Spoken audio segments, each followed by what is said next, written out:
fait, c'est une journée qui a été décrétée par l'OMS et qui se fête tous les 3 mars chaque année. Ça a commencé depuis maintenant 13 ans. La première édition a été fêtée en 2013 et c'est pour donner une visibilité aux troubles de l'audition. Vous savez, la surdité est un handicap caché. Quelqu'un qui est sourd, il peut passer à côté de vous. Si vous ne parlez pas avec lui, vous ne pouvez pas savoir que c'est un handicapé. Donc, c'est un handicap qui est négligé.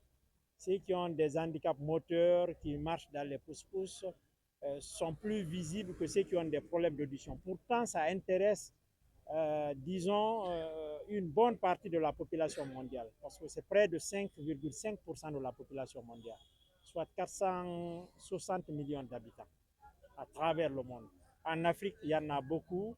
Lors du dernier recensement, c'était 54 millions de personnes en Afrique. En Guinée, selon nos statistiques que nous avons, c'est 8,1% de notre population. Donc, avec l'OMS qui a décrété cette journée, nous avons pris ça au sérieux et nous essayons de célébrer ça chaque année. Et comme au niveau du Lions Club, la surdité et la cécité constituent des œuvres majeures, donc nous avons voulu jumeler les deux.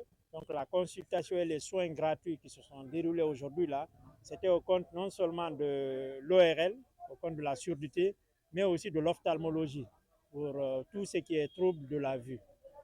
Donc, prendre les problèmes d'oreille au sérieux, parce que plus on détecte les problèmes d'oreille tôt, mieux on peut les soigner. Je dirais que 95% des problèmes d'audition actuellement peuvent trouver des solutions. Donc les mamans qui voient du lait qui sort des oreilles des enfants, ne dites pas que c'est le lait que l'enfant tété qui est allé dans les oreilles. Non, c'est une infection. Quand vous avez un enfant, après 1 an, voire 2, qui ne peut pas dire baba, umba, ou qui ne peut pas dire na, pensez à l'amener à l'hôpital. Il y a des professionnels de la santé qui sont là, qui sont très bien formés, qui pourront vous dire très tôt, est-ce que cet enfant-là a des problèmes pour entendre, est-ce que cet enfant-là a des problèmes pour voir. Et à ce moment, la solution la plus adéquate à cette maladie-là pourra être trouvée rapidement.